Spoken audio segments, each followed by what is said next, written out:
Hey, what's up, everybody? I'm going to go over our concept of counter pressure. It's really a simple way to look at how the body works for any movement. So if you look at that little image right there, the start of a deadlift, if you're going to use the leg drive for a deadlift, right, to actually get all the power to be able to use the muscles in the leg, you have to counter pressure with other muscles. So if you think about, instead of just a deadlift, think about any movement in life. Your body, that's how it works. It's that simple. And you could try to play it out. At the end of this video, I'm gonna have the examples of different movements like the deadlift, the Olympic lifting pull, pressing, front rack.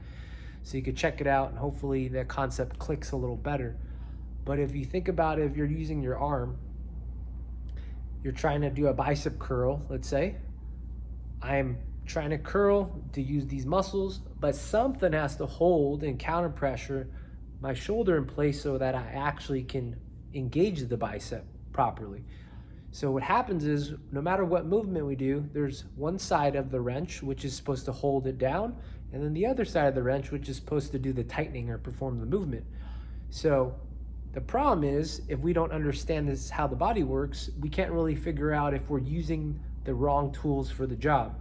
So take that bicep curl, for example. If I'm trying to engage that bicep, use this joint to tighten up these muscles, something has to hold my shoulder in place, right? So if I don't even understand how it works or don't really focus on what's holding everything down, most of the time we're using the wrong tool for the job. So if I do a bicep curl, and if you go heavy enough, you could check this on yourself. If you're doing a bicep curl, you'll see all of the neck muscles, the trap, the shoulders really doing the job to hold everything in place. You're looking for tension so that you could actually bend the elbow. So what's the right tool for the job? Now that I know that something has to hold that arm and dumbbell in place for me to curl, I'm gonna try to use my lat to counter pressure. So if I use my lat to hold everything in place, it's a much bigger tool. It's what's designed for the job. And then when I curl or bend my arm, my lat is doing the counter pressuring that's holding the bolt in place. So again, check it out. I go over all the different movements like the deadlift. If you guys have a strict press, a front rack, but it doesn't stop there. I want you guys to think about the sport movements you guys do, the exercise movements you do, and this gives us a great starting point to figure out where the injuries, the overuse is coming from. So let me know if you guys have any questions.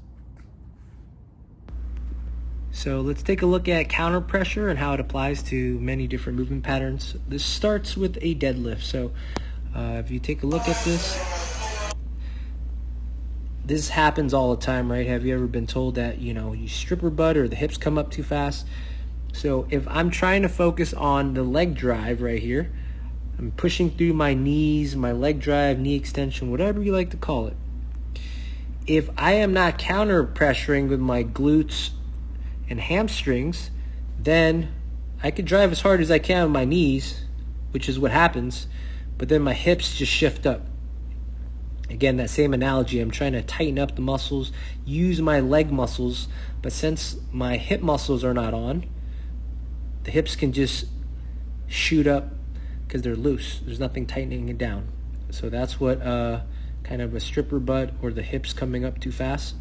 But now the focus is, before I can actually activate and use my leg drive, my knee extension muscles, I'm going to counter pressure. So this one, I'm going to flex my glutes as hard as I can. That's the other side of the wrench, keeping this tight.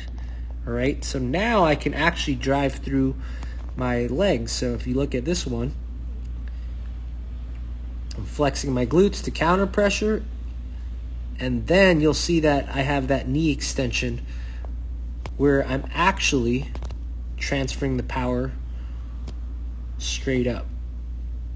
My hips don't shoot up like a stripper butt deadlift like the one in the past right here. So you could take a look at the two different ones real quick.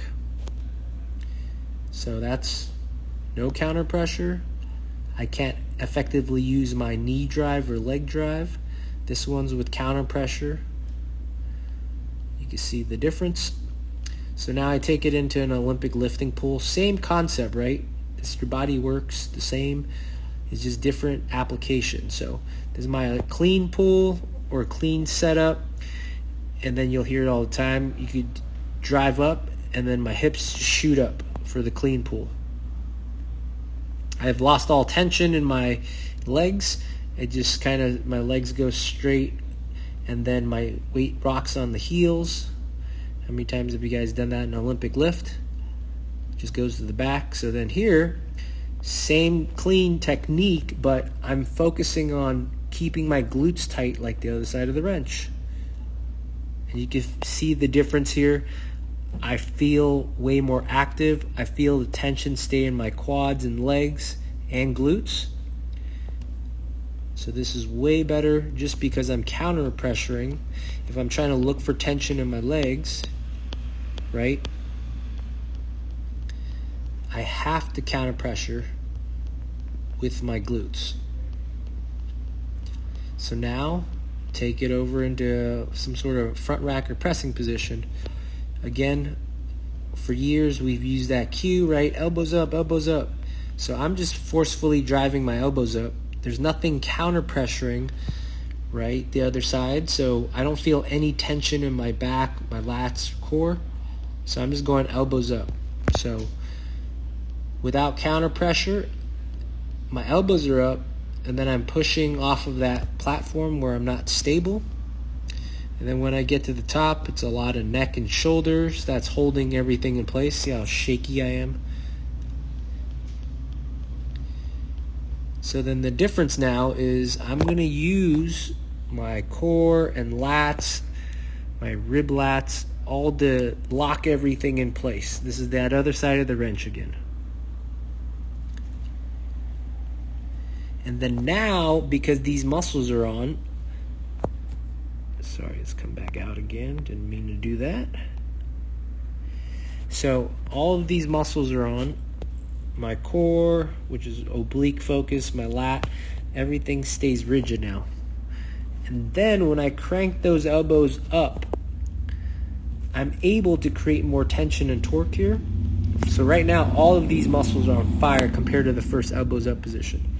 So this is the counter pressure so that my shoulders could get into the right position so they could do their job for this press or front rack.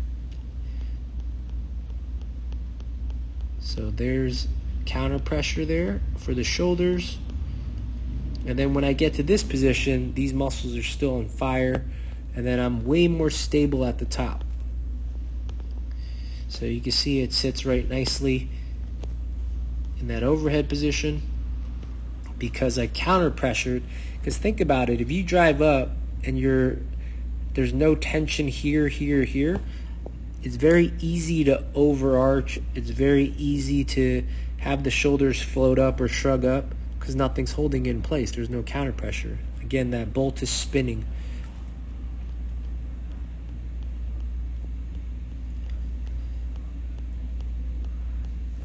Now let's take it into a hinge pattern, so the top of a deadlift. Because that first part right here, see, a counter pressure, glutes, and then I'm keeping that tight so that I can use that leg drive to start that deadlift, right? So now let's talk about the second part of the deadlift.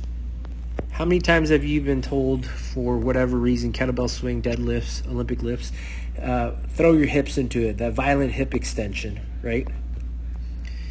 What happens is you can't actually activate these hip muscles to extend the hip unless you're counter pressuring again. So you'll see this is me just pushing my hips forward. Look at my legs and my body. They're going to just keep shifting and sliding forward because I thrust my hips forward. How many times does a deadlift at the top look like this? Or even a bad kettlebell swing? What's happening is I'm trying to engage my hip, hamstring, glutes, those hip muscles to extend the hip, right? But what's holding it down, what's connecting me to the ground, should be my quads, especially like my VMO. So now if I counter pressure, right now I'm flexing my quads Nope, that's still the bad one. You can see it now. So that's a bad one. You can see that. Everything's just loose. There's no tension. So from here, if you look, I'm counter pressuring. I'm flexing my quads, my VMO, creating a wall. So my knees are really pushing against my hips. So you could tell on this one, I'm not shifting forward. I'm able to engage the hamstring glutes, those muscles, because I'm counter pressuring with my quads. That actually allows me to get my hips to extend using the muscles versus the momentum swing, which you saw where I'm shifting forward. So there, I'm engaging, I can feel my hamstring glutes turn on versus just sliding or shifting forward. So these are like more exercises, sport movements, but the same concept applies to anything. Just lifting doing a bicep curl.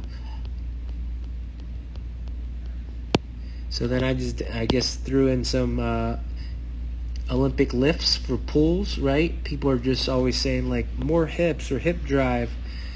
Use your hips first. But look at all that rocking. Nothing's happening. I'm not transferring any power. I lose all the tension going up. Hips shoot up, and then my hips come all the way through because there's nothing counter pressuring this way as well.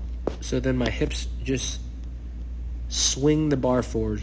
So look, my hips are at full extension, which some people always yell for. But to understand the mechanics, we need the counter pressure to actually use the hip muscles.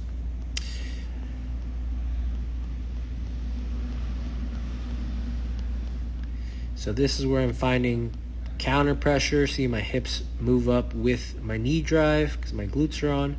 And then when I get to here, I'm flexing my quads, that's the other side of the wrench, so that I can actually get some hip extension properly.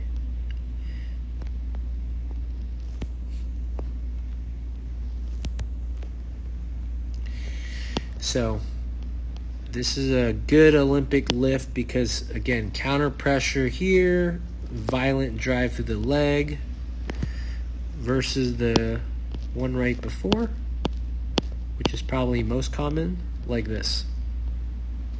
There's just no torque or tension. So some examples of what counter pressure is, and then now hopefully that clicks or makes sense because you see it, and dabble with it so you can play around so you can feel the difference, and then now we can have that conversation to figure out where the pain or injuries are coming from.